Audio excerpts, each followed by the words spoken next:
বায়ুদেবের পুত্র। পবনপুত্র হনুমান বলা হয় ওনাকে। নিজের এই জ্ঞানের বিস্তার ঘটাও রাধা। নিজের প্রতিদ্বন্দ্বীর বিষয়ে তোমার সমস্ত জ্ঞান থাকা প্রয়োজন, যা তোমার নেই। আর এটা অবশ্যই তোমার জন্য লাভজনক নয় রাধা। আর এমনিতেও আমি এখানে কি করছি? আমার সাহায্যের তো কোনো প্রয়োজনই নেই, তাই আমি এখান থেকে চলেই যাই। দাঁড়াও, দেখো, অভিনয় করো না। হনুমানের ব্যাপারে জানা খুব গুরুত্বপূর্ণ। আমি জানি তো। তাহলে বলো আমায় ওনার ব্যাপারে। যা বলার ছিল আমি তা বলে দিয়েছি। এবার এরপর তুমি নিজেই তথ্য সংগ্রহ করে নাও। এটাই সব থেকে ভালো যা হনুমানও করছেন। উনি তোমার বিষয়েও নিশ্চিত রূপে তথ্য সংগ্রহ করার চেষ্টা করছেন। না না, উনি এমন করতে পারেন না। উনি তো খুবই সরল। আর বড়ই সরলভাবে তোমার বিষয়ে উনি তথ্য সংগ্রহ করতে পারেন। তুমি কি সত্যি বলছো কৃষ্ণ? এবার এই কথার আমি কি উত্তর দিই রাধা? আমি আর কি বলবো তোমায়? তখন থেকে এখানে দাঁড়িয়ে রয়েছি তোমায় সাহায্য করতে, আর কি সব শুনতে হচ্ছে আমাকে। দেখো, কথা ঘুরিও না। আমার সত্যের জ্ঞান হওয়া খুবই প্রয়োজন। আমি হনুমানের ব্যাপারে সব জানতে চাই। বলো না। ঠিক আছে। হনুমানের আরেক নাম হলো বজরংবলী। ওনাকে বজরংবলী নামেও সম্বোধন করা হয়। বজরংবলী? এই কথার অর্থ কি? তোমার মনে আছে একবার আমি তোমাকে বলেছিলাম ছোটবেলায় হনুমান সূর্যকে গিলতে গিয়েছিলেন। তারপর সমগ্র ব্রহ্মাণ্ডে প্রলয় শুরু হয়ে গিয়েছিল। এবার আমি তোমাকে বিস্তারিতভাবে বলি। যখন হনুমান সূর্যকে গিলে ফেলার চেষ্টা করেছিলেন, তখন সূর্যদেব সাহায্যের জন্য ইন্দ্রদেবকে আহ্বান করলেন। ত্রাহিমাম, রক্ষা করুন ইন্দ্রদেব। সূর্যদেব? বানর বালক, তোর এত দুঃসাহস! আর ইন্দ্রদেব হনুমানের ওপর বজ্র দ্বারা প্রহার করলেন।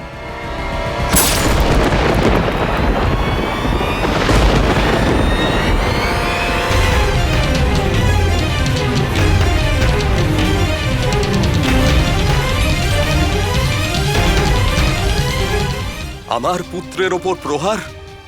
মারুতি, তুমি ঠিক আছো তো পুত্র? আমার পুত্রকে প্রহার করার দুঃসাহস কে করেছে? প্রকট হও। ও কি আপনার পুত্র বায়ুদেব? হ্যাঁ, ও হলো আমার পুত্র মারুতি। ওর ওপর আমি বজ্রের প্রহার করেছি বায়ুদেব।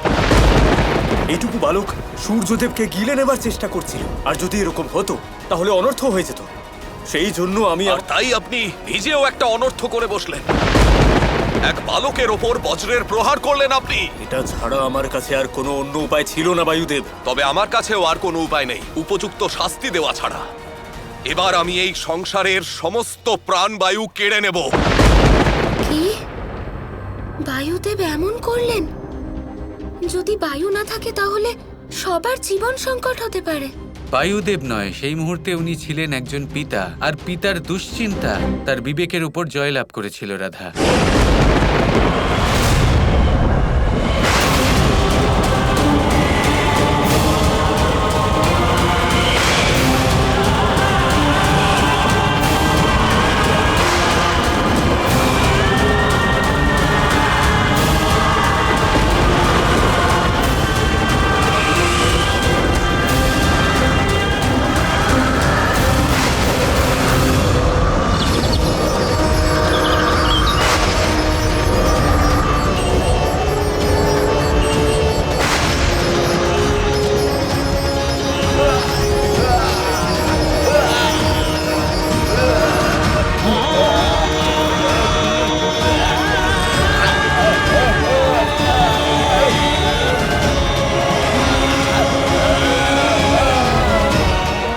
এবার কি হবে? সমগ্র সৃষ্টির জীবন নষ্ট হতে চলেছে। তাহলে সবাই নারায়ণের কাছে কেন গেলেন না? ওনার থেকে সাহায্য চাওয়া উচিত ছিল। আর কোনো বিকল্পও তো ছিল না। শেষ পর্যন্ত তাই হলো।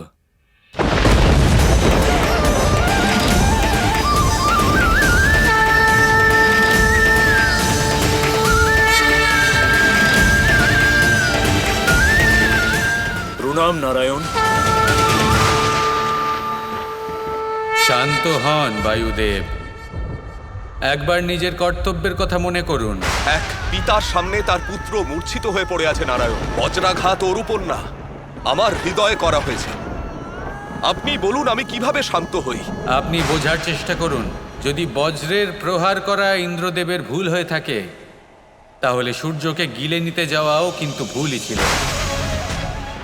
আর তাছাড়া যে বজ্রের প্রহার ইন্দ্রদেব করেছেন তার পেছনে ওনার একটাই উদ্দেশ্য ছিল, সৃষ্টিকে রক্ষা করা। আমার মনে হয় আপনার ইন্দ্রদেবকে ক্ষমা করে দেওয়া উচিত বায়ুদেব। ক্ষমা করে দিন বায়ুদেব। আমাদের সবার একটাই অনুরোধ বায়ুদেব, যে আপনি প্রাণবায়ু প্রবাহ হতে দিন। তাহলে পরম পিতা আর নারায়ণের যা ইচ্ছা।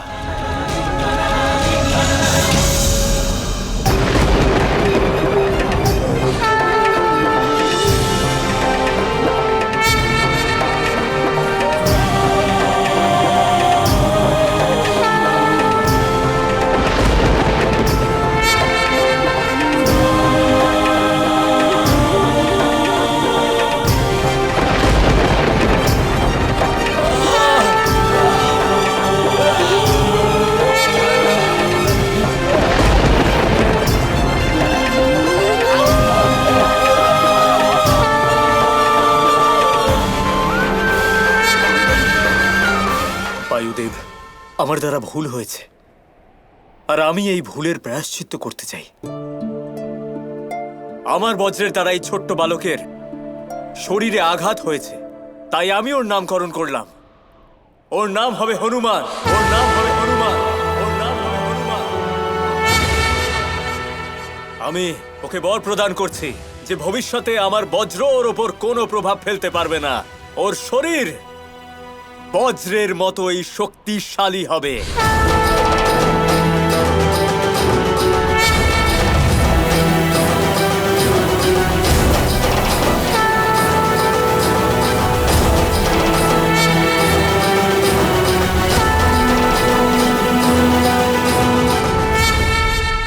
তার মানে হনুমানের শরীর বজ্রের মতো? বজ্রই ধরে নাও, সেই জন্যই তো ওনাকে বজ্র বলি তথা বজরং বলি বলা হয়।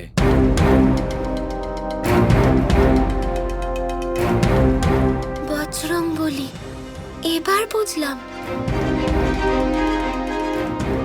কাহিনী এখানেই সমাপ্ত হচ্ছে না, তারপর শোনো কি হলো। আমি বর দিচ্ছি যে হনুমান নিজের ইচ্ছায়, মনের গতিতে, লঘু রূপে অথবা দীর্ঘ রূপে যেখানে খুশি বিচরণ করতে পারবে। ব্রহ্মাস্ত্রের হনুমানের ওপর কোনো প্রভাব পড়বে না এবং এই বালক সকল প্রকার ব্রহ্মদণ্ড থেকে মুক্ত থাকবে। আমি বরুণ দেব হনুমানকে বর দিলাম যে জল হনুমানের কোনো ক্ষতি করতে পারবে না। আমি বিশ্বকর্মা হনুমানকে আমি বর দিলাম, আমার বানানো সকল অস্ত্র থেকে হনুমান সবসময় সুরক্ষিত থাকবে। আমি যমরাজ হনুমানকে মৃত্যুর বন্ধন থেকে মুক্ত করলাম। ও চিরকাল চিরঞ্জীবী তথা নিরোগী হয়ে থাকবে। আমি সূর্যদেব হনুমানকে নিজের তেজের সোয়াভাগ আজ থেকে প্রদান করলাম। হনুমান চিরকালের জন্য অতুলিত এবং তেজস্বী থাকবে। আর তার সাথে আমি হনুমানকে সমস্ত শাস্ত্রজ্ঞান আজ থেকে প্রদান করলাম। তোমার মতো সম্পূর্ণ শাস্ত্রজ্ঞান জানা এবং এক কুশল বক্তা এই সম্পূর্ণ ব্রহ্মাণ্ডে আর কখনোই হবে না। আমি কুবের হনুমানকে এক শক্তিশালী অস্ত্র প্রদান করছি। এই শক্তিশালী গদা দ্বারা তুমি চিরকাল অপরাজিত থাকবে। কোনো শত্রু তোমার ওপর জয়লাভ করতে পারবে না।